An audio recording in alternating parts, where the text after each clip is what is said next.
Tokiye tochali. Kama wewe ni mgonjwa ukiamini unapona tu. Kituo tukiketo yeye tunyakucha. Maji ni ya kazi gani? Kitamba ni ya kazi gani? Kitamba mara.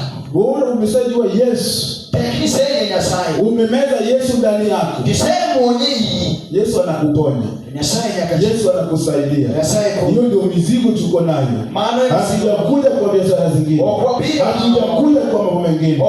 Sisi tumekuja. Tunatangaza ya kwamba Yesu alichukua ushukani. Nimalize. Haleluya. Hiyo magonjwa inakusumbua si.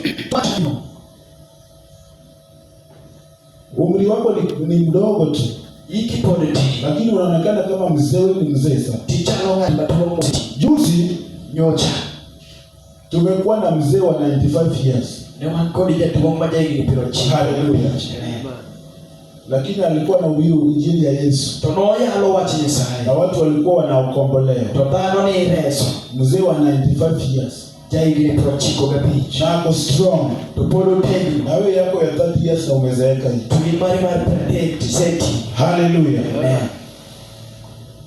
Mtu wa 95 years na tumajaye prochi na kusonga na ubiri injili. Tupolotego kendo ya watch. Biblia inasema ya kwamba biko watu ya ukiokoka koari umekuwa kiumbe kipya. Tisebe no tuitumanyie. Kila wakati wewe ni kiumbe kipya. Kile dupi ile no tuitumanyie. Haleluya. Amen.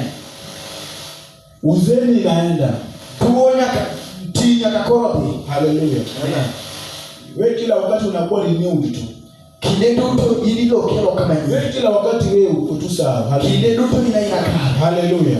Hata njaa ikija, machangamoto ikikuja mingi, kata tuko bilo chana kodo ndio ni mang'eny. Maisha yanakuwa mgumu. Ngima bedo mate. Lakini wewe uko tu. Toili nene ti. Mungu anakutetea tu.